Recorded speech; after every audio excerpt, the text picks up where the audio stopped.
നമസ്കാരം. തന്നാട് വിശേഷങ്ങളുടെ പുതിയ എപ്പിസോഡിലേക്ക് നിങ്ങൾക്ക് ഏവർക്കും സ്വാഗതം. കാടിന്റെ വിശേഷങ്ങൾ പങ്കുവെച്ച് നമ്മോടൊപ്പം ഇന്ന് ചേരുന്നത് ഫോറസ്റ്റ് ഡിപ്പാർട്ട്മെന്റിൽ നിന്ന് റിട്ടയർ ചെയ്ത ഡെപ്യൂട്ടി റേഞ്ചറായ സുബ്രഹ്മണ്യൻ സാറാണ്. നമസ്കാരം സാർ. നമസ്കാരം.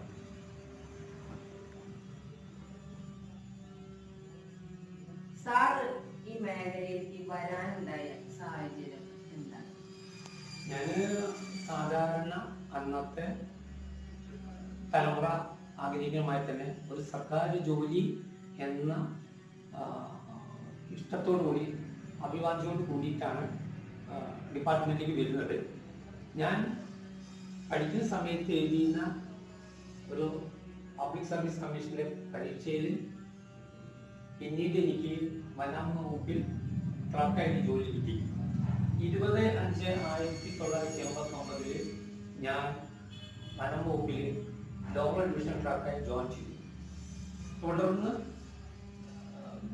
എനിക്ക് ക്ലറിക്കൽ വിങ്ങിൽ നിന്നും മിനിസ്ട്രിയൽ വിങ്ങിലേക്ക് ഒരു കാറ്റഗറി ചേഞ്ച് പ്രൊമോഷൻ കിട്ടി. അങ്ങനെ 2000 ഞാൻ വനം വകുപ്പിൽ ഫോറസ്റ്റർ തസ്തികയിലേക്ക് മാറി. പിന്നീട് അവിടുന്ന് 2017 വരെ ഫീൽഡിലാണ് എൻ്റെ ഔദ്യോഗിക ലൈഫ് നീണ്ടു പോയിട്ടുള്ളത്.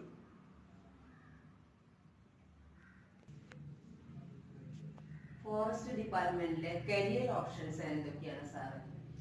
ഫോറസ്റ്റ് ഡിപ്പാർട്ട്മെന്റിൽ ഏറ്റവും അടിസ്ഥാന താഴ്ന്ന പോസ്റ്റ് റിസർവ് ഫോറസ്റ്റ് വാച്ചർ തസ്തികയാണ്. ഫോറസ്റ്റ് വാച്ചർ തസ്തിക. അതിന് തൊട്ട് മുകളിൽ ബീറ്റ് ഫോറസ്റ്റ് ഓഫീസർമാരുടെ പോസ്റ്റ്, അതിന് തൊട്ട് മുകളിൽ സെക്ഷൻ ഫോറസ്റ്റ് ഓഫീസർമാര്, അതിന് തൊട്ട് മുകളിൽ റേഞ്ച് ഫോറസ്റ്റ് ഓഫീസർമാര്, പിന്നീട് അവിടുന്ന് അങ്ങോട്ട് വരുന്നത് ഡിവിഷൻ ഫോറസ്റ്റ് ഓഫീസർമാരാണ്. അതില് ഈ റേഞ്ചർമാരിൽ നിന്നും പ്രൊമോഷൻ ചെയ്ത് വരുന്ന പോസ്റ്റ് ഉണ്ട്. ഇന്ത്യൻ ഫോറസ്ട്രി സർവീസിൽ നിന്ന് അപ്പോയിന്റ്മെന്റ് ചെയ്യുന്ന ആൾക്കാർ. പിന്നെ ഇതിന് വേണ്ട അടിസ്ഥാന ക്വാളിഫിക്കേഷൻ എന്ത്? റിസർവ് ഫോറസ്റ്റ് വാച്ചർക്ക് SLCയുടെ താഴ്ന്ന ക്വാളിഫിക്കേഷൻ മതി.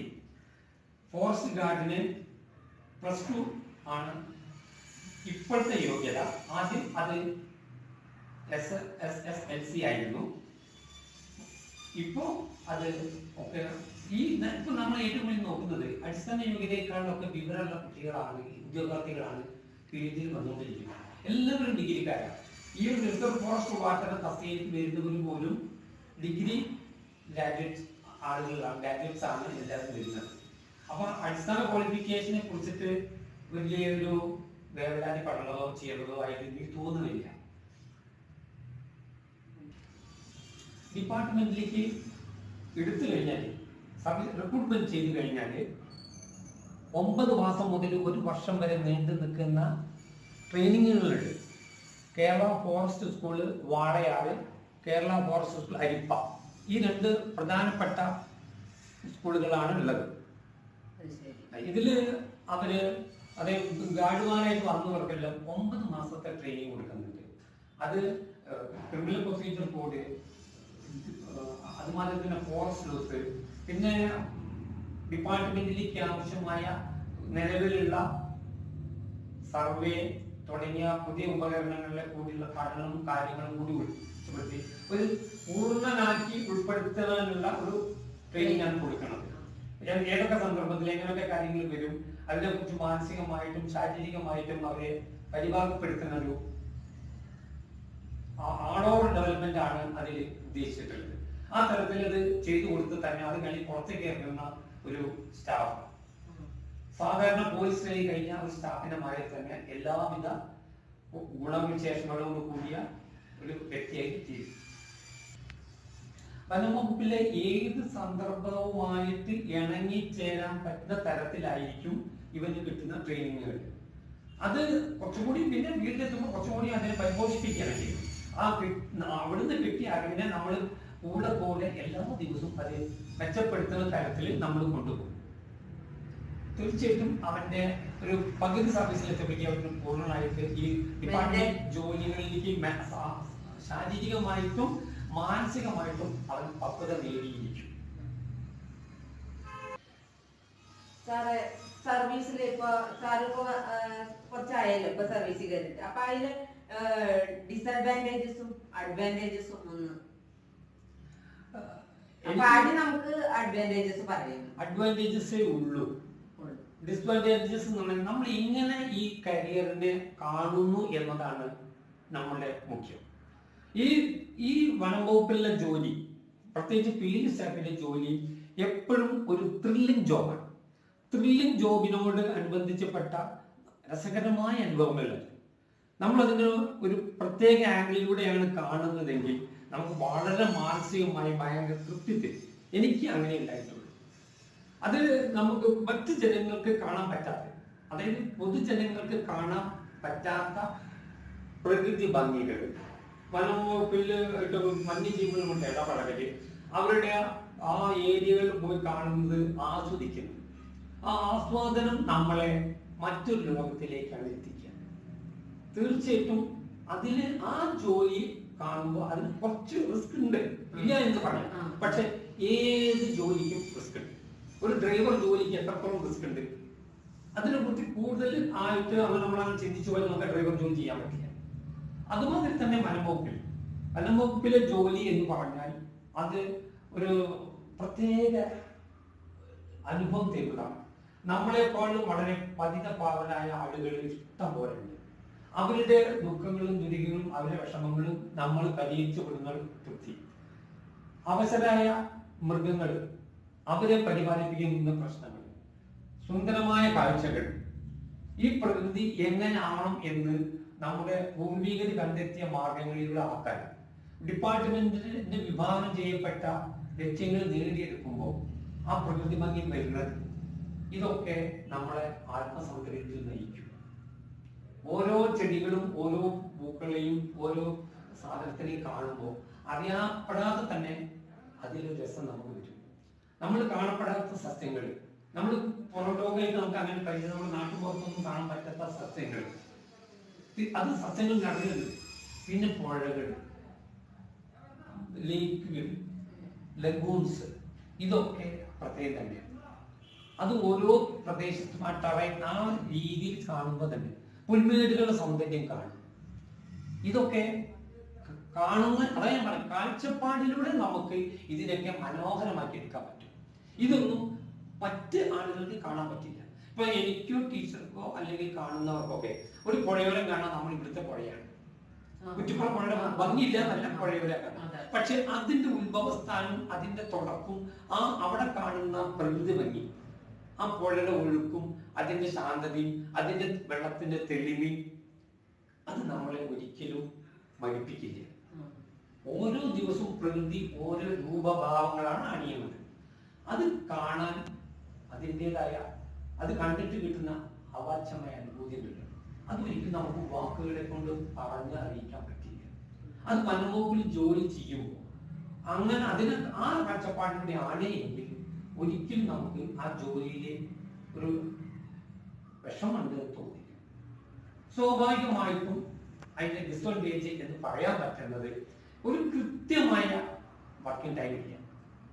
ഏത് സമയത്തും നമ്മൾ സുസജ്ജരായി നിൽക്കണം. ഏത് പ്രശ്നങ്ങളെയും അഭിമുഖീകരിക്കാനുള്ള തരത്തിൽ വലിയ പ്രശ്നങ്ങളൊന്നുമില്ല. പ്രശ്നങ്ങൾ ഉണ്ട് തോന്നുന്ന പ്രശ്നങ്ങൾ നമുക്ക് ജനങ്ങളുടെയും നമ്മുടെ ഒപ്പുള്ള സ്റ്റാഫിന്റെയും ഡിപ്പാർട്ട്മെന്റിൽ വരുന്ന ഉദ്യോഗസ്ഥരുടെയും സഹായം കൊണ്ട് നമുക്ക് വളരെ ഭംഗിയായിട്ട് പരിഹരിക്കാവുന്നതേ ഉള്ളൂ.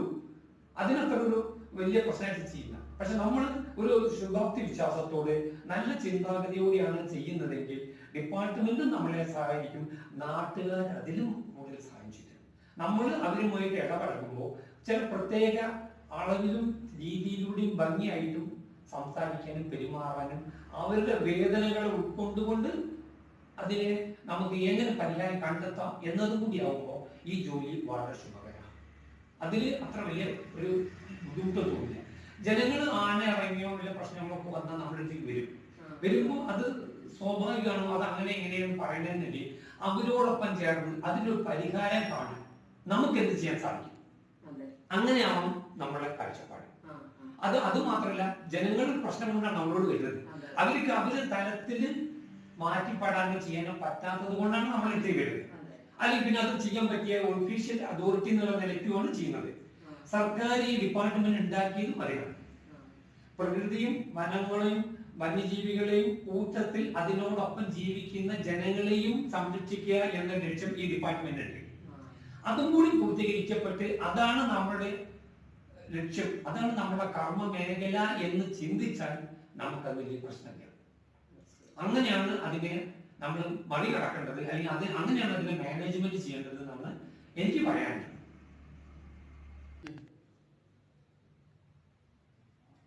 സാറേ, ഇപ്പൊ ഈ ഫോറസ്റ്റ് ഡിപ്പാർട്ട്മെന്റ് എന്ന് പറഞ്ഞു കഴിഞ്ഞാൽ സാധാരണ മറ്റു മേഖലയെക്കാളൊക്കെ ഒരു വ്യത്യസ്തമായ ഒരു മേഖലയാണ് ഫോറസ്റ്റ് ഡിപ്പാർട്ട്മെന്റ്. അപ്പൊ അതിൽ സാറിന് മറക്കാനാവാത്ത ഒരു സംഭവം ഒന്ന് പറഞ്ഞാൽ നന്നായിരുന്നു. മറക്കാനാവാത്ത ഒട്ടനവധി സംഭവങ്ങൾ ഉണ്ടെങ്കിലും എനിക്ക് തോന്നിയത്, എനിക്ക് ഏറ്റവും തൃപ്തി തോന്നിയ ഒരു ജീവിത അനുഭവം അല്ലെങ്കിൽ ഡിപ്പാർട്ട്മെന്റിലെ അനുഭവം എന്താണെന്ന് വെച്ചാൽ 2012 ഞാൻ പടുക്ക ഫോറസ്റ്റ് സ്റ്റേഷനിൽ ഡെപ്യൂട്ടി റേഞ്ചർ ആയിരിക്കുമ്പോൾ എൻ്റെ ഓർമ്മ ഫെബ്രുവരി മാസമാണ്. ഫെബ്രുവരി മാസത്തിൽ ഇതേമാതിരി തന്നെ ഞാൻ ഈ പടുക്ക ഫോറസ്റ്റ് സ്റ്റേഷൻ എന്ന് പറഞ്ഞാൽ ജനങ്ങളുമായിട്ട് അതിർത്തി പങ്കിടുന്ന കുറച്ച് ഭാഗങ്ങളുണ്ട്. ഈ അതിന് കാർഷിക കൃഷി പ്രവൃത്തി ചെയ്യുന്ന തോട്ടത്തിലേക്ക്, അത് ഈ പടുക്ക ഫോറസ്റ്റ് സ്റ്റേഷൻ കഴിഞ്ഞ് കഴിഞ്ഞാൽ ആ വനാതിർത്തി കഴിഞ്ഞാൽ തൊട്ടടുത്ത് വരുന്നത് ഒരു ഗ്രാസ് ലാൻഡിനോട് ഏകദേശം സാമ്യമുള്ള ഒരു ആത്ത സ്ഥലം. അതേ വെള്ളം കുറച്ച് കാലത്ത് കെട്ടി നിൽക്കുന്ന സ്ഥലം. അപ്പൊ അതുകൊണ്ട് വലിയ ചെടികളൊന്നുമില്ല. നെൽകൃഷിയായിരുന്നു ആദ്യകാലങ്ങളിൽ അവിടെ ചെയ്തിരുന്നത്. അപ്പൊ ആ സ്ഥലത്ത് ഇപ്പോൾ ആളുകൾ കുറച്ച് വെള്ളത്തിന്റെ പ്രശ്നവും കാര്യങ്ങളും ഉണ്ടാകുമ്പോൾ നെൽകൃഷി അത്ര ലാഭകരമില്ലാത്ത സ്ഥാനങ്ങൾ തോന്നിയുണ്ട് അവിടെ ആളുകൾ തെങ്ങൊക്കെ വെച്ചിട്ട് കൃഷി ചെയ്യുന്നുണ്ട്. ഈ തെങ്ങ് കൃഷി ചെയ്തപ്പോൾ നനയ്ക്കാൻ വേണ്ടിയിട്ട് കിണർ കുത്തി. അപ്പൊ സ്വാഭാവികമായിട്ടും അവിടെ കിണർ ആളുടെ ഒരു 8 പോലെ അല്ലെങ്കിൽ 6 മീറ്ററൊക്കെ ഹൈറ്റ് താഴ്ചയുള്ളൂ. 6 മുതൽ 8 മീറ്റർ താഴ്ചയുള്ളൂ ആ കിണർ. ആ കിണറിൽ ഈ മണ്ണ് ഇടിയുന്നുണ്ട്. അതിനെ റിങ് കെട്ടി, കോൺക്രീറ്റ് കൊണ്ട് റിങ് കെട്ടിയിട്ടാണ് ആ കിണറിന് ചുറ്റും ഉണ്ടാക്കിയത്. അതേസമയം ആഴ്മറല്ല, ഭൂനിരപ്പിൽ നിന്ന് കട്ടി ഒരു അടി മാത്രമേ ഹൈറ്റ് ഉള്ളൂ ഏറ്റവും ഉയർന്ന റിങ്ങിന്. പിന്നീട് അവർ കുഴിച്ച് താഴ്ച പോയില്ല, കിണർ ഇടിയാതിരിക്കാൻ വേണ്ടിയാണ്. അപ്പൊ ഇതില് ഈ ആന വന്നപ്പോ ആന കൂട്ടമായിട്ടാണ് വരിക. 1-2 ഗ്രൂപ്പിലാണ് ആനയുടെ അങ്ങനെ വരിക. അപ്പൊ അങ്ങനെ ആന ഗ്രൂപ്പിൽപ്പെട്ട വന്നു. അപ്പൊ ഇതിൽ ഈ ഗ്രൂപ്പിൽപ്പെട്ട് ഏകദേശം 10 വയസ്സിനുള്ള സമയമാണ് ഒരു ആന ഈ കിണറ്റിൽ. ഇത് വന്നപ്പോ എന്താ പ്രശ്നം, നമ്മള് ആളുകളും അവിടെ ആദിവാസികളും പിന്നെ ചുറ്റുവട്ടത്ത് അല്ലാത്തവരായി താമസിക്കുന്ന ഒരു ഫ്രിഞ്ച് ഏരിയ. ഈ ഫ്രിഞ്ച് ഏരിയയിൽ വന്നപ്പോ അവര് സ്വാഭാവികമായിട്ടും പറഞ്ഞു, അവരും ഞങ്ങളൊക്കെ തപ്പ് കൂട്ടലും പടക്കം പൊട്ടിക്കലും ശബ്ദം ഉണ്ടാക്കിയിട്ട് അനുഭവിച്ചതാണ്. കൂട്ടത്തിൽ അബദ്ധത്തിൽ ഒരാന ഈ കയറ്റി. അത് കൃത്യമായിട്ട് ആ കിണറിന്റെ റിങ്ങിനുള്ളിലേക്ക് ഇറങ്ങണമായിട്ട് കൈ കരുവിനുള്ളിലേക്ക് ഇറങ്ങി. പിന്നീട് ഞങ്ങൾ അറിഞ്ഞു സംഭവത്തെ. അപ്പൊ സമയം ഏകദേശം 8:45 9 മണിയായിരിക്കും. ഇത് വന്നു. പിന്നെ ഇത് അറിഞ്ഞപ്പോഴേ ആളുകൾ ഇത് അറിഞ്ഞ സ്ഥിതിക്ക് എല്ലാവരും തമ്മിൽ അറിഞ്ഞു. പിന്നെ കാണാൻ വന്നു. കാണാൻ വരുമ്പോ എന്താ ചെയ്യുക, ആന കിണറ്റിന്റെ ഉള്ളിൽ കൃത്യമാണ്, അത് കൃത്യമായിട്ട് അങ്ങനെ വെച്ച വീടമായി കഴിയും. അപ്പൊ ഇതിന്റെ പുറംതൊലിയൊക്കെ ഈ റിങ്ങിനോട് കൂടിയിട്ട് വലഞ്ഞ് പുറംതൊലി ഇങ്ങനെ പറയാൻ തുടങ്ങിയിട്ട് എന്താ പറയാ, ചർമ്മഭാഗം വളരെ ബുദ്ധിമുട്ടായി. പിന്നെ ആളുകൾ വന്നാല് ആന കാട്ടിനുള്ളിൽ ഈ കിണറ്റിനുള്ളിലല്ലേ ഉപദ്രവം ഉണ്ടാക്കില്ല. എല്ലാവരും ടോർച്ച് അടിച്ചു, മൊബൈലിൽ ടോർച്ച് അടിച്ചു. ഈ ടോർച്ചിനെ വെച്ചാണ് ആനയ്ക്ക് വീണ്ടും ഉണ്ടാവും അസ്വസ്ഥത. വീണ്ടും അത് കറങ്ങാൻ തുടങ്ങും. വീണ്ടും ഇത് പ്രശ്നം. ഇത് എന്തായാലും എനിക്ക് തോന്നി ഇത് അധികം നിന്ന് പോയാൽ സമയം വളരെ നമ്മൾ ആക്റ്റീവായിട്ട് ചെയ്യണം. ഞാൻ ഉടൻ തന്നെ വിവരം എന്റെ റേഞ്ച് ഓഫീസറായ ഹരിസൻ സാറിനെ വിവരം അറിയിച്ചു. അദ്ദേഹം വരാൻ പറ്റില്ല, അദ്ദേഹത്തിന്റെ ഗൈഡൻസ് തക്കാൻ വിളിച്ചിട്ട് പിന്നീട് ഇതിന് എങ്ങനെ കയറ്റാന്നുള്ളതായി ആലോചന. പിന്നീട് എനിക്ക് തോന്നിയ ആശയം, ഇത് ഈ റിങ് ഓരോന്നോരോന്നും എടുത്തിട്ട് ഒരു JCB വിളിച്ചിട്ട് ഈ കിണറിനെ ഒരു ആനയ്ക്ക് കയറി പോകാൻ തരുന്ന ഒരു വഴി ഉണ്ടാക്കി കൊടുക്കുക. അപ്പൊ സ്വാഭാവികമായിട്ടും അത് കയറി പോക്കോളും. ഇതിനു വേണ്ടിയിട്ട് ഞാൻ ഇതിന്റെ ആദ്യമായിട്ട് ഈ പ്ലോട്ട് ഉടമയാണ്, നമ്മൾ കിണർ ചെയ്യുമ്പോൾ അതിന് ആദ്യം ആ സ്ഥലത്തിന്റെ ഉടമേനെ വിവരം അറിയിച്ചു. അദ്ദേഹത്തിന്റെ സമ്മതം മേടിച്ചിട്ട് കിണറിന്റെ റിങ് മെല്ലെ എടുക്കട്ടെ ചോദിച്ചു. അപ്പോ അദ്ദേഹത്തിന് വാക്ക് കൊടുത്തിരുന്നു, കിണർ പൂർവ്വസ്ഥിതിയിലാക്കാനുള്ള എല്ലാവിധ സാഹചര്യവും സഹായങ്ങളും ഡിപ്പാർട്ട്മെന്റ് നൽകുമെന്ന് പറഞ്ഞു. അപ്പോൾ അദ്ദേഹം അതിന് വഴങ്ങി. മാത്രമല്ല അദ്ദേഹത്തിനോട് ഈ കാര്യങ്ങളെ കുറിച്ച് പറഞ്ഞപ്പോ ഇതിന്റെ കാര്യങ്ങൾ നമ്മൾ അവതരിപ്പിച്ചു. ഒരു ആനയാണ്, അതിനെ ജീവൻ രക്ഷിക്കേണ്ടതാണ്, കൂടുതലായാൽ അതിന് ബുദ്ധിമുട്ടാണ്, നമുക്ക് ബുദ്ധിമുട്ടാണ്, നമുക്ക് പിന്നെ അതിന്റെ ലൈഫ് സേവിങ് ആണ് നമ്മളെ മുഖ്യ ലക്ഷ്യം, ബാക്കിയെല്ലാം നമുക്ക് പരിഹരിക്കാവുന്നതേ ഉള്ളൂ എന്ന് പറഞ്ഞു. തനിക്ക് റേഞ്ച് ഓഫീസറും ആ കാര്യം അറിയിച്ചിട്ട് റേഞ്ച് ഓഫീസർ ഇതിന് വന്നു.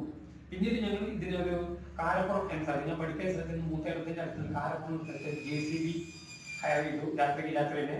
അപ്പോഴേക്കും പിന്നെ ഈ പ്രദേശത്ത് ബൈക്കുകളെ കൊണ്ട് നിറഞ്ഞു. പിന്നെ ബൈക്കൊക്കെ മാറ്റി വെച്ചിട്ട് JCB വന്ന് ഓരോ റിങ്ങായിട്ട് എടുത്തു. റിങ് ആദ്യത്തെ റിങ് എടുക്കും, അപ്പൊ അതിന്റെ ഭാഗം കുറച്ച് ഭാഗം പൊട്ടിക്കും, പിന്നെ രണ്ടാമത്തെ റിങ് എടുക്കും, കുറച്ച് ഭാഗം പൊട്ടിക്കും. അങ്ങനെ അത് എടുത്തെടുത്ത് മാറ്റി എടുത്തിട്ട് ആനയ്ക്ക് പോവാൻ എത്തുന്ന തരത്തിൽ കയറി പോവാൻ തരുന്ന ഒരു സാഹചര്യം, ഒരു വഴി അതിനുണ്ടാക്കി. എന്റെ തോന്നുന്നു 11 മണിക്ക് ഇതിന്റെ റെസ്ക്യൂ ഓപ്പറേഷൻ പൂർത്തിയാക്കി. വളരെ ഭംഗിയായിട്ട് കയറിപ്പോയി. അതിന് പറയത്ത ഈ ഞങ്ങൾ അടിച്ചു നോക്കുമ്പോൾ അതിന് അപ്പൊ വീണിട്ടുള്ള കുറച്ച് സമയമായിട്ടുള്ളൂ, വേറെ ആവശ്യമൊന്നും ഇല്ലാത്തത് കൊണ്ട് അതിന് കയറി പോകാനും സാഹചര്യമായി. പിന്നെ ഇതിന് പുറത്ത് പെളിയാനും വഞ്ഞു കൊടുത്തുള്ളൂ എന്നുള്ളത് കൊണ്ട് അത് സ്വാഭാവികമായിട്ടും അത് അതിൻ്റെ ആ കാലക്രമേണ അത് മാറും ചെയ്യിച്ചു. ഒരു കുഴപ്പവും ഇല്ലാതെ 2 മണിക്കൂറിനുള്ളിൽ അത് നിർത്തിപ്പോയി. അത് വൈകുമായിരുന്നുവെങ്കിൽ ആന അവശനാവും. പിന്നീട് അതിനെ ഈ പറഞ്ഞ രീതിയിലൂടെ നമുക്ക് പുറത്തെടുക്കാൻ സാധിക്കില്ല. പിന്നെ അതിന് ട്രീറ്റ്മെന്റ് എത്ര കൊടുത്താലും ശരിയാവില്ല. അത് പ്രകൃതിയുമായിട്ട് നിർദ്ധാരണം ചെയ്യപ്പെട്ടിട്ട് അല്ലെങ്കിൽ പ്രകൃതിയുമായി ജീവിച്ച് ഒന്ന് ജീവിക്കും. അപ്പൊ അതിന് പുറത്തുള്ള മരുന്നുകൾ കൊടുക്കുന്നതിനേക്കാൾ ഉപരി പ്രകൃതി തന്നെ അതിന് പരിഹാരം കണ്ടെത്തും എന്നൊരു വിശ്വാസം എനിക്കുണ്ടായിരുന്നു. മാത്രമല്ല അത് അങ്ങനെ തന്നെയാണ് ഔഷധം. മറ്റ് കെമിക്കലുകളും കൊടുക്കുന്ന മരുന്നൊക്കെ കൊടുത്തിട്ട് അതിന് വിഷമിപ്പിക്കാതെ ചെയ്യാതെ ഭംഗിയായി ചെയ്തുകൊണ്ട് ആ സമയം പ്രത്യേകം ഉണ്ടായിരുന്നു. അപ്പൊ അതിന് ഡിപ്പാർട്ട്മെന്റ് സ്റ്റാഫ് എല്ലാവരും ഒറ്റ പൊതുജനങ്ങൾ എല്ലാവരും എന്നോട് എനിക്ക് സഹായിച്ചിട്ടുണ്ട്. കാരണം ഞങ്ങളുടെ ലക്ഷ്യം ഇതാണ് എന്ന് അവരെ ബോധ്യപ്പെടുത്തിയപ്പോൾ അത് അവർക്കും ഉൾക്കൊള്ളാൻ സാധിച്ചു എന്നുള്ളതാണ്. പിന്നെ നമ്മൾ എപ്പോഴും ഏത് ടെറിട്ടറിയിൽ ജീവിക്കും, എവിടുത്തെ പോയി ജോലി ചെയ്യുമ്പോൾ അവിടുത്തെ ലോക്കലായ ആളുകളുടെ സഹകരണം നമ്മുടെ ഔദ്യോഗിക ജീവിതത്തിന്റെ വിജയം കൂടിയാണ്. അത് നിർബന്ധമാണ്, അത് വേണം. അത് ജനപങ്കാളിത്തത്തോടു കൂടി മാത്രമേ എല്ലാ സഹകരണത്തോടു കൂടി ഈ ഡിപ്പാർട്ട്മെന്റ് ലക്ഷ്യങ്ങൾ, ഏത് ഡിപ്പാർട്ട്മെന്റ് ലക്ഷ്യങ്ങളും പൂർത്തീകരിക്കപ്പെടാൻ പറ്റുള്ളൂ.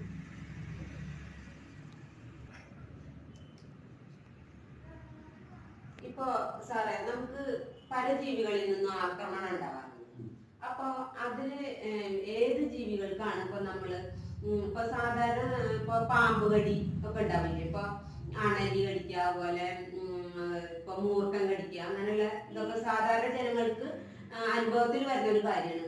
അപ്പൊ നമ്മളിപ്പോ ഏത് ജീവി കടിച്ചാലാണ് നമുക്ക് ഇപ്പൊ ഫോറസ്റ്റ് ഡിപ്പാർട്ട്മെന്റുമായിട്ട് സമീപിക്കേണ്ടത്? അപ്പൊ വന്യജീവിയാണെന്ന് നമുക്ക് അറിയാൻ എല്ലാവർക്കും അറിയില്ല. അപ്പൊ എങ്ങനെയാണ് നമ്മൾ അതിന്റെ ആർക്കാണ് ഈ ഫോറസ്റ്റ് ഡിപ്പാർട്ട്മെന്റിലെ ഏത് ഓഫീസർക്കാണ് അപേക്ഷ കൊടുക്കേണ്ടത്? ഒരു വന്യജീവിയുടെ ആക്രമണം മൂലം സാമ്പത്തിക നഷ്ടം, അതുമാതിരി തന്നെ സ്വത്ത് നാശം, ജീവനാശം, പരിക്ക്, ഇതൊക്കെ വന്നു കഴിഞ്ഞാൽ അപേക്ഷ ഓൺലൈനായിട്ട് അതാത് സ്ഥലത്തുള്ള ഡിവിഷണൽ ഫോറസ്റ്റ് ഓഫീസർമാർക്ക്, ഇപ്പൊ നമ്മുടെ എവിടെയാണ് വെച്ചിട്ടുണ്ടെങ്കിൽ നിലമ്പൂർ സൗത്ത് ഡിവിഷണൽ ഫോറസ്റ്റ് ഓഫീസർക്കാണ് അപേക്ഷ കൊടുക്കേണ്ടത്. അത് മലപ്പുറം ജില്ലയിൽ. അതുമാതിരി തന്നെ തൃശ്ശൂർ ജില്ലയിലും പാലക്കാട് ജില്ലയിലും ഒക്കെ ഡിവിഷണൽ ഫോറസ്റ്റ് ഓഫീസർമാരുണ്ട്. നമ്മളുടെ ഇത്ര പഞ്ചായത്തുകളിൽ ഇത്ര ഏരിയ എന്നുള്ള ഡിവിഷണൽ ഓഫീസറുടെ കീഴിൽ വരും. അവരുടെ കീഴിൽ വരുന്ന ഏരിയക്ക് നമുക്ക് കൊടുത്താൽ നമ്മൾ ഓൺലൈൻ വഴിയാണ് ഇപ്പൊ അപേക്ഷ സമർപ്പിക്കാൻ പറ്റും. അതായത് ഈ ഡിസ്ട്രിക്ട് എന്നൊരു പോർട്ടൽ, ഈ ഡിസ്ട്രിക്ട് അതിലിപ്പോ പല ഡിപ്പാർട്ട്മെന്റ്, അതിൽ സർവീസസ് എന്നൊരു ഓപ്ഷൻ, ആ സർവീസസ് ഓപ്ഷൻ എടുത്തു കഴിഞ്ഞാല് അടുത്ത് വനംവകുപ്പിലെ അപ്ലിക്കേഷൻ ഫോംസ് ഉണ്ട്.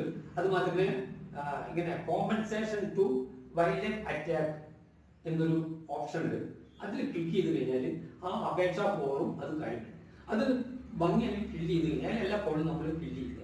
ആ കോളം ഫില്ല് ചെയ്യാൻ പോണതിന് മുന്നേ നമ്മൾ ഒരു പ്രത്യേകം ശ്രദ്ധിച്ചില്ല. ഇപ്പൊ നമ്മൾ സപ്പോസ് ഒരു പാമ്പ് കടി അടിച്ചിട്ടുണ്ട്, ഒരു അനുഭവമാണ്. അപ്പൊ പാമ്പ് കടിച്ച് നമ്മൾ സ്വാഭാവികമായിട്ട് പെട്ടെന്ന് ഒരു ഹോസ്പിറ്റലിൽ കൊണ്ടുപോകും, ആംബുലൻസ് വിളിക്കും, ഹോസ്പിറ്റലിൽ കൊണ്ടുപോകും, അവിടെ ട്രീറ്റ്മെന്റ് നടത്തും. അപ്പോൾ ട്രീറ്റ്മെന്റ് നടത്തി കഴിഞ്ഞ് നമ്മൾ ഡിസ്ചാർജ് ചെയ്യും. ഡിസ്ചാർജ് ചെയ്ത് കഴിഞ്ഞപ്പെട്ട് കഴിഞ്ഞിട്ട് നമ്മൾക്ക് വീട്ടിൽ വന്നിരുന്നിട്ട് ഒരു 3 മാസത്തിനുള്ളിൽ വരെ അപേക്ഷ കൊടുത്താൽ മതി. അതിനുള്ള സാവകാശം അത് ഡിപ്പാർട്ട്മെന്റിൽ കൊടുക്കും. പിന്നെ അതിലെന്താ വെച്ചാൽ നമ്മൾ അപ്പൊ അപേക്ഷ കൊടുക്കുമ്പോൾ ആധാർ, ബാങ്കിന്റെ ഡീറ്റെയിൽസ് ഇതൊക്കെ കൂടിയിട്ട് നമ്മൾ അപ്ലോഡ് ചെയ്ത് കൊടുക്കണം. കൊടുത്തു കഴിഞ്ഞാൽ സ്വാഭാവികമായും DFO ബന്ധപ്പെട്ട ഓഫീസർമാരെ വിട്ട് നമ്മളുടെ കാര്യം നേരിട്ട് അന്വേഷിപ്പിച്ച് ഉറപ്പുവരുത്തും. ആ സമയത്ത് DFO നമ്മളെ വിളിപ്പിക്കും, അപേക്ഷ കൊടുത്ത് നമ്മുടെ കാര്യങ്ങൾ വിളിക്കും. ആ സമയത്താണ് നമ്മുടെ ബില്ലുകളൊക്കെ ഒന്നിച്ചിട്ട് അദ്ദേഹത്തിന് കൊടുത്താൽ മതി. ഓൺലൈൻ ഹോസ്പിറ്റൽ ബില്ലുകളല്ല, നമുക്ക് ചെലവായതിനെ സപ്പോർട്ട് ചെയ്യാവുന്ന ചെലവിൽ സപ്പോർട്ട് ചെയ്യുന്ന എല്ലാ ബില്ലുകളും നമുക്ക് കൊടുക്കാം. അതായത് ആംബുലൻസിന്റെ ബില്ല് കൊടുക്കാം, ആംബുലൻസ് അങ്ങോട്ട് കൊണ്ടുപോയി തിരിച്ചു കൊണ്ടുവരാനുള്ള ബില്ല് നമുക്ക് എടുക്കാം. വണ്ടി, മരുന്നുകൾ, ഏതെല്ലാം മരുന്നാണ് ഡോക്ടർ ചികിത്സിച്ചത്, ഏകദേശം ഒരു മെഡിക്കൽ റീഇംബേഴ്സ്മെന്റ് തന്നെയാണ് രീതിയിലുള്ള സർക്കാർ ജീവനക്കാർക്ക് കൊടുക്കുന്ന മെഡിക്കൽ റീഇംബേഴ്സ്മെന്റിന്റെ അതേ ഇതിലൂടെ തന്നെയാണ് ഇതും കാണുന്നത്. ആ ബില്ലുകളൊക്കെ ബന്ധപ്പെട്ട ഡോക്ടർ എന്ത് ചെയ്യും, കൗണ്ടർ സൈൻ ചെയ്ത് റെക്കമെൻഡ് ചെയ്യും. അദ്ദേഹത്തിന് ഡിസ്ചാർജ് സമയം പിന്നീട് തുടർന്ന് നമുക്ക് ചികിത്സ വേണ്ടി വരും. ചിലപ്പോൾ എല്ലാ അസുഖങ്ങളും പറഞ്ഞ പീരീഡിനുള്ളിൽ തീരണമെന്നില്ല. അപ്പൊ വീണ്ടും ആ അസുഖങ്ങളുടെ ലക്ഷണങ്ങൾ വന്നാൽ വീണ്ടും നമുക്ക് ഡിപ്പാർട്ട്മെന്റിനെ സമീപിക്കാം. അത് അങ്ങനത്തെ. പിന്നെ ഇനിയിപ്പോ നമ്മളിപ്പോ ഒരു സപ്പോസ് ഒരു കഴിക്കൽ, ഒരു പന്നിയുടെ ആക്രമണം മൂലം നമുക്ക് ശാരീരിക ക്ഷതം വന്നു നോക്കാം, അതിനും പറ്റും. അപ്പൊ ഇങ്ങനത്തെ അപേക്ഷയിൽ നമ്മൾ ചിന്തിക്കുന്നത് വനത്തിനകത്ത് വെച്ചിട്ടാണോ സംഭവം ഉണ്ടായത്, വനത്തിന് പുറത്ത് വെച്ചിട്ടാണോ സംഭവം ഉണ്ടായത് എന്നുള്ളതാണ് 2 കാറ്റഗറി. വനത്തിനകത്ത് വെച്ച് നടത്തിയ എല്ലാറ്റിനും കൂടുതൽ കോമ്പൻസേഷൻ കാര്യമുണ്ട്. പ്രത്യേകിച്ച് നമ്മളെ വനത്തിനകത്ത് വെച്ച് എന്ന് പറഞ്ഞാൽ ഔദ്യോഗികമായിട്ട് വനത്തിനകത്ത് ജീവിക്കുന്നത് വലിയ നമ്മളെ ആദിവാസി വിഭാഗം. അപ്പൊ അവർക്ക് എല്ലാവിധ സഹായം അതിന് കൊടുക്കും. അപ്പൊ അവര് സാധനം കൊണ്ടുപോയി കളക്ഷൻ, അതായത് അവരുടെ ഉപജീവന മാർഗം തന്നെ ഈ വനത്തിൽ നിന്ന് ശേഖരിക്കുന്ന വിഭവങ്ങളാണ്. അവരുടെ താമസം അത് വനത്തിനോട് അവരുടെ താമസ സ്ഥലവും വനഭൂമിയിൽപ്പെട്ട സ്ഥലങ്ങളാണ്. അപ്പൊ അവർക്ക് അത് കാര്യം. പിന്നെ 10 ലക്ഷം രൂപ വരെ സർക്കാരിന്റെ ധനസഹായം ഉണ്ട് എന്ന് മനസ്സിലാക്കാം. ഇപ്പോ ആദിവാസിയിൽ നമുക്കൊരു ജീവനാശം ഒന്നും കിട്ടാം. ഒരു നാട്ടിലുള്ള ജീവിതം കാട്ടിനകത്തായാലും പുറത്തായാലും നമുക്കൊരു ജീവനാശം വന്ന് ഒരാൾ മരണപ്പെട്ടു വന്നാൽ 10 ലക്ഷം രൂപ വരെ കോമ്പൻസേഷൻ കൊടുക്കാൻ. ഈ പണ്ട് കണ്ണിന് കുത്ത്, തേനീച്ച കുത്തലുണ്ടായിരുന്നില്ല. ഇപ്പോൾ സർക്കാർ അത് തേനീച്ചയുടെ കുത്ത് മൂലം നമ്മൾക്ക് മെഡിക്കലായിട്ട് ചികിത്സ തേടേണ്ടി വന്ന് അതിന്റെ ചെലവ് റീഇംബേഴ്സ്. വനത്തിന് പുറത്തുനിന്നാണ് പാമ്പ് കടി ഏറ്റതെങ്കിൽ കുറഞ്ഞ ഇതിന്റെ കാര്യത്തിൽ വ്യത്യാസമുണ്ട്. വനത്തിനകത്ത് വെച്ചിട്ടും വനത്തിന് പുറത്ത് വെച്ചിട്ടും പാമ്പ് കടിക്ക് വ്യത്യാസമുണ്ട്, കോമ്പൻസേഷന്റെ സംഖ്യക്ക്. അത്ര മാത്രമേ ഉള്ളൂ. പിന്നെ ടിക്കറ്റ് വെച്ച വന്യജീവികൾ ഈ ഭൂമത്ത് കാണുന്ന ഷെഡ്യൂൾ 5 അതായത് 1972 വൈൽഡ് ലൈഫ് പ്രൊട്ടക്ഷൻ ആക്ടില് അവസാന ഭാഗത്ത് 5 ഷെഡ്യൂൾ കൊടുത്തിട്ടുണ്ട്. 1 മുതൽ 6 വരെ ഷെഡ്യൂൾ ഉണ്ട്. അതിൽ 1, 2, 3, 4 ഷെഡ്യൂളിൽ പെട്ടതൊക്കെ തന്നെ വന്യജീവികളാണ്. 5ാമത്തെ ഷെഡ്യൂളിൽ പെട്ടതിന് ക്ഷുദ്രജീവികൾ എന്ന കാറ്റഗറിയില്ല. അവയെ ഒഴിച്ച് ബാക്കി എല്ലാ ജീവികളും നമ്മൾ വന്യജീവികളും വന്യജീവികളുടെ ഗണത്തിൽ പെടുന്നതാണ്. അതായത് ഇപ്പൊ നിങ്ങളോട് അണ്ണാൻ വന്യജീവിയാണെന്ന് വെച്ചാൽ വന്യജീവിയാണ്. അതുപോലെ ഇപ്പൊ സാറിനോട് ഞാൻ പറഞ്ഞല്ലോ അണലി വന്യജീവിയാണ്. പാമ്പുകൾ വന്യജീവി പെട്ടതാണ്. ഈ ഷെഡ്യൂൾ പെട്ടിട്ടുണ്ട്. ഷെഡ്യൂൾ പെടാത്ത ജീവികൾ ഇപ്പൊ നമുക്ക് ടീച്ചർക്ക് ഒരു ഉദാഹരണം വരച്ചില് സാധാരണ കാണുന്ന കാക്ക, എലി, മൈസ്, ചുണ്ടലി, പിന്നെ ഫ്രൂട്ട് ബാറ്റ്, ഇത് മാത്രമേ നമുക്ക് വന്യജീവി ഗണത്തിൽ പെടാത്തതുള്ളൂ. ബാക്കിയെല്ലാം ഉണ്ട്. ഇനി വന്യജീവി മാത്രമല്ല, ചെടികൾ കൂടി വന്യജീവി ആക്ടില് ഒരു ഷെഡ്യൂളിൽ പെട്ടതാണെന്ന് ടീച്ചർ അറിവിലേക്ക് പറഞ്ഞു തരാം. ഓർക്കിഡ് അതൊക്കെ വനത്തിൽ പെട്ടതാണ്, ഈ ഷെഡ്യൂളിൽ പെട്ടതാണ്. ബ്ലൂ വാൻഡ, റെഡ് വാൻഡ, ഓർക്കിഡുകൾ, ലേഡീസ് സ്ലിപ്പർ ഓർക്കിഡ്, ഇതൊക്കെ പ്രത്യേക ഗണമായിട്ട് അർഹതപ്പെട്ടിട്ട് പ്രത്യേകത കൊടുത്തിട്ട് വന്യജീവി ഷെഡ്യൂളിൽ പെട്ടിട്ടുണ്ട്. ഈ കൊട്ടം എന്ന് പറഞ്ഞ കൊട്ടൻ ചുക്കാലി തൈലില്ലേ, അതിൽ കൊട്ടം എന്ന സാധനം വന്യജീവി ഷെഡ്യൂൾ 6 പെട്ട ഒരു ചെടിയാണ്. അതായത് സർക്കാർ ഇതിന് സംരക്ഷിക്കപ്പെടുക എന്ന ലക്ഷ്യത്തിൽ ഇത് നാശോമുഖമാവാതെ രക്ഷിക്കപ്പെടുക എന്ന ലക്ഷ്യത്തോട് കൂടിയിട്ടാണ് ഇതിലേക്ക് ചെയ്തിരിക്കുന്നത്. ഇനി വന്യജീവിയുടെ ഗണത്തിൽ പെട്ടിട്ട് ടീച്ചർ പറഞ്ഞു കഴിഞ്ഞാൽ പ്രത്യേക ഗണത്തിൽ വന്യജീവികളുടെ ഒരു സാധനം നമ്മള് അവനെ കൂടോ മുട്ടയോ തോലോ എല്ലോ പല്ലോ ഇതൊന്നും തന്നെ എടുക്കാനോ ചെയ്യാനോ പാടില്ല. മൈപ്പീലി ഒഴിച്ച് ബാക്കി ഒന്നും തന്നെ പ്രദർശന വസ്തുക്കളായിട്ട് ഉപയോഗിക്കാനും പാടില്ല. കുറ്റകരമാണ്. ഈ അറിവ് ടീച്ചറിൽ എത്തട്ടെ എന്നൊരു ചിന്തയാണ് ഇത് പറയുന്നത്. ഫോറസ്റ്റിലേക്ക് പോകുമ്പോൾ നമ്മൾ എടുക്കേണ്ട മുൻകരുതലുകൾ എന്തൊക്കെയാണ് സാർ? ഒരു വനയാത്രയ്ക്ക് സംഘടിപ്പിക്കുമ്പോൾ അല്ലെങ്കിൽ വനത്തിലേക്കുള്ള ഒരു ട്രക്കിങ്ങോ കാര്യങ്ങളോ ആണെങ്കിൽ ആദ്യം ബന്ധപ്പെട്ട വനംവകുപ്പിലെ ബന്ധപ്പെട്ട അതോറിറ്റിയുടെ സമ്മതം മേടിക്കും. അതാണ് അത് ഫസ്റ്റിൽ കിട്ടും. അത് നമ്മൾക്ക് ചിലപ്പോ വൈൽഡ് സാങ്ച്വറീസിലാണെങ്കിൽ അവര് പെർമിഷൻ കൊടുക്കുന്നുണ്ട്, ട്രക്കിംഗ് ചെയ്യുന്നുണ്ട്. അതല്ല നിങ്ങൾ ടീച്ചേഴ്സിനും മറ്റേ അതുമാതിരി കുട്ടികൾക്കും ആണെച്ചെങ്കിൽ നാച്ചുറൽ ക്യാമ്പ് സംഘടിപ്പിക്കുന്നുണ്ട്. മുത്തങ്ങ തോൽപ്പെട്ടി മറ്റ് അങ്ങനത്തെ സ്ഥലങ്ങളിലൊക്കെ തന്നെ നാച്ചുറൽ ക്യാമ്പ്. അപ്പൊ കുട്ടികൾക്ക് വനത്തിനോടും വനത്തിന്റെ പ്രാധാന്യവും വനത്തിന്റെ രീതിയെ കുറിച്ചിട്ടും കൃത്യമായ രീതിയിലുള്ള ഡോക്യുമെന്ററി അടക്കം കൊടുത്തിട്ട് ക്ലാസ്സുകളിൽ ചെയ്തിട്ട് അവരെ എഡ്യൂക്കേറ്റ് ചെയ്യുന്നു. ആ ഒരു അവസരം നമുക്ക് പ്രയോജനപ്പെടുത്താം. പിന്നീട് നമുക്കിപ്പോ പ്രത്യേകിച്ച് ഇപ്പോ സൂചിപ്പാറ വാട്ടർഫാളുകൾ കാണാൻ പോകുകയാണെങ്കിൽ ഒരിക്കലും റിസ്ക് ആയിട്ട് ആ ഇതിനെ കാണരുത്. റിസ്ക് ആയിട്ട് ഒരു ശ്രമം അവിടെ നടത്തരുത്. ഇപ്പൊ വെള്ളച്ചാട്ടം ചാടുകയാണ്, അതിൽ സ്ലിപ്പറി ഏരിയ അവിടെ പോയിട്ട് നമ്മൾ ഫോട്ടോഷൂട്ട് എടുക്കുക സെൽഫി എടുക്കുക ചെയ്ത് കഴിഞ്ഞാൽ ഒരു സ്റ്റെപ്പ് തെറ്റിയ താഴത്തുണ്ട്. ആ കഴിവ് പിന്നെ അവിടെ മാർഗനിർദ്ദേശങ്ങൾ പറഞ്ഞു. നിങ്ങൾക്ക് ഒരു സന്ദർശകന് എത്ര വരെ പ്രവേശിക്കാം, എത്ര വരെ പോകാം എന്ന് പറഞ്ഞു. അത് നമ്മൾ കേൾക്കുക, അത് നമ്മൾ അനുസരിക്കാം. അവിടെ പരിസര മലിനീകരണമൊക്കെയാണ് എത്രത്തോളം നമുക്ക് അവിടെ പരിസര മലിനീകരണം ഇല്ലാതെ ആക്കിയിട്ട് നമ്മളുടെ ചായയിലും സ്നാക്സ് ആയാലും പ്ലാസ്റ്റിക് ബാഗ് ആയാലും കാര്യങ്ങളൊന്നും ഉപേക്ഷിക്കാതെ കൊണ്ടുവരാൻ പറ്റും നോക്കാം. അവിടുത്തെ മാർഗനിർദ്ദേശം ഗൈഡൻസ് ഗൈഡുമാരുണ്ട്, അതിന് പറയണതിനെ അത് ഉൾക്കൊണ്ടുകൊണ്ട് ചെയ്യാം. പിന്നെ എൻട്രി ഫീ പാസ് അത് ഓരോ സ്ഥലത്തും എൻട്രി ഫീ ഉണ്ട്. എക്കോ ഈ മറ്റേ ഇത് എന്താ പറയുന്ന ഈ പ്രത്യേക സന്നദ്ധ സംഘടനകളുണ്ട്. അപ്പൊ അവര് അവിടെ ആൾക്കാരുണ്ട്. അപ്പൊ അവര് യൂണിഫോം വിത്ത് സ്റ്റാഫിന്റെ മരത്തിന് അല്ലെങ്കിൽ യൂണിഫോം പ്രത്യേകം അവര് നമുക്ക് പ്രത്യേക ഗൈഡൻസ് തരും. അപ്പൊ അവര് അത് പറഞ്ഞത് കേട്ട് പ്രകാരം നമ്മൾ സഞ്ചരിക്കുകയും പോവുകയും ചെയ്യാം. അവിടെ കാണുന്ന എല്ലാ ചെടികളും നിങ്ങൾ തുടരുന്നു. കാരണം ഇപ്പൊ ചേര് കാട്ടിലും ചേരുണ്ട്, അത് തൊട്ട് കഴിഞ്ഞാൽ നിങ്ങൾക്ക് പൊള്ളും അല്ലെങ്കിൽ അതിന്റെ അലർജി വരും. അവിടെ ഫ്രൂട്ട്സ് ഉണ്ട്, എല്ലാ ഫ്രൂട്ട്സും നിങ്ങൾക്ക് എടുകളല്ല, തിന്നാൻ പറ്റില്ല. അപ്പൊ അതൊക്കെ ശ്രദ്ധിക്കാതെ എടുക്കരുത് ചെയ്യരുത് എന്ന് പറഞ്ഞാൽ അത് അതുമായി തന്നെ ചെയ്യാം. അതുകൊണ്ടാണ് അത് തുടരുത് ചെയ്യരുത് എന്ന് പറയുന്നത്. പിന്നെ സ്ലിപ്പർ ഏരിയ ഇപ്പൊ നമ്മള് അതിരപ്പള്ളിയൊക്കെ പോയി കഴിഞ്ഞാൽ വഴുക്കലുണ്ട്. അത് എന്താന്ന് വെച്ചാൽ നിങ്ങളുടെ ജീവൻ തന്നെ അപകടത്തിലാണ്. അവിടെ ഒരു അപകടം പറ്റിയാൽ നിങ്ങൾ പെട്ടെന്ന് ഹോസ്പിറ്റലൈസ് ചെയ്യാൻ പെട്ടെന്ന് നാട്ടിൻ പുറത്ത് കൊണ്ടുപോകാൻ പറ്റില്ല, ദൂരത്തായിരിക്കും ഇത്. നമ്മൾ ഒരു മാനസിക ഉല്ലാസത്തിന് പോയിട്ട് സങ്കടകരമായ കാര്യത്തോട് തിരിച്ചു വരുന്നതല്ലോ ഭംഗി. അപ്പൊ അത് നല്ലതായിരിക്കും, അതാണ് വേണ്ടത്. പിന്നെ ഇങ്ങനത്തെ വനയാത്രയൊക്കെ ചെയ്യുമ്പോൾ ഒരിക്കലും കോസ്മെറ്റിക് സാധനങ്ങൾ ഉപയോഗിക്കരുത്. ഷേവിംഗ് ലോഷനോ പൗഡറുകളോ ക്രീമുകളോ ഒന്നും തന്നെ ഉപയോഗിക്കരുത്. ഞങ്ങൾ ആരും തന്നെ ഔദ്യോഗിക ജീവിതത്തിൽ അത് ഉപയോഗിക്കലില്ല. അതൊക്കെ വന്യജീവികളൊക്കെ നമ്മളെ തിരിച്ചറിയാനും അറിയാനും ഉള്ള മാർഗമായിരിക്കും. നമ്മുടെ സാന്നിധ്യം അവർക്ക് അറിയാൻ സാധിക്കും. അപ്പോൾ നമ്മളെ കൂടുതൽ അവരുടെ ശ്രദ്ധയിൽ അട്രാക്ട് ചെയ്ത് കൊണ്ടുവരും. അല്ലെങ്കിൽ അവർക്കത് വേറെ ബുദ്ധിമുട്ടുണ്ടാക്കിയാൽ അവരതിനെ പ്രതിരോധിക്കാൻ വേണ്ടി വെക്കും.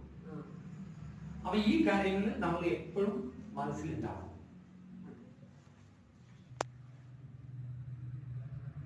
സാർ, ഇപ്പൊ ഈ ഫോറസ്റ്റ് ഡിപ്പാർട്ട്മെന്റിലേക്ക് വരുന്ന യുവതലമുറയ്ക്ക് കൊടുക്കാനുള്ള നിർദ്ദേശം ആദ്യം എനിക്ക് പറയാനുള്ളത്, ഇന്ത്യൻ ഭരണഘടനയില് 51A ജി 51A അതിൽ ജി പറയുന്നത് തന്നെ നമ്മളെ ഫണ്ടമെന്റൽ ഡ്യൂട്ടീസിൽ പ്രത്യേകം ഒന്നും പറയുന്നുണ്ട്. ഈ പ്രകൃതിയും ഈ വനത്തെയും സംരക്ഷിക്കാൻ നമ്മൾ ബാധ്യസ്ഥരാണ്. അപ്പൊ പുതുതലമുറ അത് ഉൾക്കൊള്ളണം. അതാണ് അതിന്റെ fundamental duties act. Article 51A G, article 48A. പിന്നീട് നമുക്ക് പറയാനുള്ളത് എന്താ വെച്ചാൽ, എനിക്ക് പറയാനുള്ളത് വെച്ചാൽ പുതുതലമുറയിൽ മറ്റെല്ലാ ജോലിക്കും ഞാൻ ക്ലർക്കൽ വിങ്ങിലും ഫീൽഡിലും ഇരുന്നതുകൊണ്ട് എനിക്ക് രണ്ടിന്റെ ഒരു അനുഭവം പറയുമ്പോൾ എനിക്ക് ഏറ്റവും കൂടുതൽ മാനസികമായ ഉല്ലാസം തന്നത് ഈ ഫീൽഡിലാണ്. മറ്റെല്ലാ ഒരു ക്ലർക്ക് നിരന്തരമായി ഫയലുകളുമായിട്ടാണ് ബന്ധപ്പെടുന്നത്. പക്ഷെ ഞങ്ങൾ ഒരു മനമോഹൽ ജീവനക്കാരൻ കേവലം നിർജീവമായ ഇതിനെ കുറിച്ചിട്ടല്ല, സജീവമായ സക്രിയമായ ജോലികളാണ് അവർ ചെയ്യുന്നത്. തീർച്ചയായിട്ടും ആ ജോലിയിൽ കാണുന്ന ആനന്ദം വേറെ എവിടെയും കിട്ടുമെന്ന് എനിക്ക് തോന്നുന്നില്ല. ഓരോ ഡിപ്പാർട്ട്മെന്റിലും അതിന് ആനന്ദം ഉണ്ട്. ഇപ്പൊ ഹെൽത്ത് ഡിപ്പാർട്ട്മെന്റ് മോശമെന്നല്ല ഞാൻ പറയും. ഹെൽത്ത് ഡിപ്പാർട്ട്മെന്റ് ഈ കാലഘട്ടത്തിൽ ഡിപ്പാർട്ട്മെന്റിൽ ഉയർന്ന ഇതല്ല. പക്ഷെ നമ്മളുടെ ഈ പ്രകൃതി അതൊരിക്കലും നിങ്ങൾക്ക് പകരം വെക്കാൻ ഉണ്ടാവില്ല. അത് നിങ്ങൾക്ക് ഒരിക്കലും വളർത്തിയെടുക്കാൻ സാധിക്കില്ല. ഒരു വനം നമുക്ക് ഉണ്ടാക്കാൻ സാധിക്കില്ല. നിലവിലുള്ളതിനെ നശിപ്പിച്ചു കഴിഞ്ഞാൽ അതിന്റെ പ്രത്യാഘാതം വളരെ വളരെ വലുതാണ്. ആ പ്രകൃതിയും ഈ ഇവിടുത്തെ ഓരോ മൈക്രോ ഓർഗാനിസം നമ്മുടെ ജീവിതത്തിന്റെ ഭാഗമാണ്, പാർട്ടാണ്. അതിനെ സംരക്ഷിക്കപ്പെടുക. നമുക്ക് നിസ്സാരം എന്ന് തോന്നുന്നതിന് പോലും ഈ ഉയർന്ന റോള് വഹിക്കാനുണ്ട് നമ്മുടെ ഇതിൽ. അത് കാറ്റായാലും പൂമ്പാറ്റയായാലും മഴയായാലും വെള്ളായാലും മഞ്ഞായാലും ഒക്കെ എല്ലാ നദികളുടെയും പുൽമേടുകളുടെയും എല്ലാം നമുക്ക് ആവശ്യം. അത് സംരക്ഷിക്കപ്പെടുക എന്നുള്ളതാണ് ഏറ്റവും വലുത്. അതിന് നിങ്ങൾ ഭാഗഭാക്കാവുമ്പോൾ നിങ്ങളുടെ ജീവിതം സ്വാർത്ഥമായി. അത് തന്നെയാണ് എല്ലാ മതങ്ങളുടെയും അടിസ്ഥാന സ്വഭാവം നോക്കിയാൽ ഈ ഒരു കാര്യത്തെ കുറിച്ചിട്ട് വളരെ ഉയർന്ന തരത്തിലാണ് അവർ ബോധപ്പെടുന്നു ജീവിച്ചിട്ടുള്ളത്. അത് ഹിന്ദു മതമായിക്കോട്ടെ, ക്രിസ്തു മതമായിക്കോട്ടെ, മുസ്ലിം മതമായിക്കോട്ടെ, എനിക്ക് പരിചയമുള്ള ഈ മൂന്നും മറ്റും ഇന്ത്യയിലെ ജനവിഭാഗങ്ങളൊക്കെ തന്നെ ഉയർന്ന തരത്തിലാണ് ഇതിനൊക്കെ കണ്ടത്. നമ്മൾ പൂർവികർ പോലും അങ്ങനെയല്ലേ ജീവിച്ചിട്ടുള്ളത്? പ്രകൃതി തന്നെയാണ്. അപ്പൊ എന്തുകൊണ്ടായിരുന്നു അത്? അവരുടെ അന്ന് വരെ അവർ ആർജിച്ചെടുത്ത ജീവിത അറിവുകളാണ് നമുക്ക് ഷെയർ ചെയ്തത്. നമ്മൾ അതിനെ നിസ്സാരവൽക്കരിക്കപ്പെട്ട് കളയരുത്. നിങ്ങൾക്ക് അതിന്റെ ജോലിയുടെ ഭാഗമായിട്ട് ഇരുന്നുവെങ്കിൽ നിങ്ങൾക്ക് കൂടുതൽ ആത്മസംതൃപ്തി കിട്ടും. മറ്റേത് ജോലിയേക്കാളും കൂടുതൽ ആത്മസംതൃപ്തി കിട്ടുന്നതാണ്. പിന്നെ ഇതിൽ നിങ്ങൾക്ക് വെള്ളവും വായും ഒക്കെ ഒരു കലർപ്പില്ലാത്തതാണ്. ഒരു ശബ്ദ മലിനീകരണമില്ല, ഒരു വായു മലിനീകരണമില്ല, ഒരു ഇല്ലാത്ത ലോകത്താണ് നിങ്ങൾ ജീവിക്കുന്നത്. അവിടുന്ന് വിട്ടുപോരുമ്പോഴാവും നിങ്ങളുടെ ആ ജോലി കഴിഞ്ഞ് തിരിച്ചു വരുമ്പോഴായിരിക്കും നമുക്ക് നമ്മുടെ നഷ്ടബോധത്തെ കുറിച്ച് അറിയാം. അപ്പോ നമുക്ക് അത്തരം ഒരു സാഹചര്യം കിട്ടണമെങ്കിൽ ഈ ഡിപ്പാർട്ട്മെന്റിൽ ജോലി കിട്ടണം. ഈ ഡിപ്പാർട്ട്മെന്റ് ജോലി കിട്ടിയിട്ട് ഇത് ഉത്തരവിൽ പോകുന്നേക്കാളും നല്ലത് ഇതിൽ തന്നെ പിന്തുടരുക ചെയ്യാം. സാറ് ഇത്രയും അറിവുകൾ പ്രേക്ഷകർക്ക് വേണ്ടി പങ്കുവച്ചതിൽ സാറിനോട് പ്രത്യേക നന്ദിയും കടപ്പാടുമുണ്ട്. അപ്പൊ ഈ വീഡിയോ വൈൻഡപ്പ് ചെയ്യാൻ ശ്രമിക്കുകയാണ്. അപ്പൊ നിങ്ങള് എൻ്റെ ചാനല് സബ്സ്ക്രൈബ് ചെയ്യുക, ലൈക്ക് ചെയ്യുക, ഷെയർ ചെയ്യുക. അപ്പൊ ഇതുപോലെയുള്ള പുതിയ അറിവുകളുമായിട്ട് നമുക്ക് വീണ്ടും കാണാം. Thank you. നമസ്കാരം.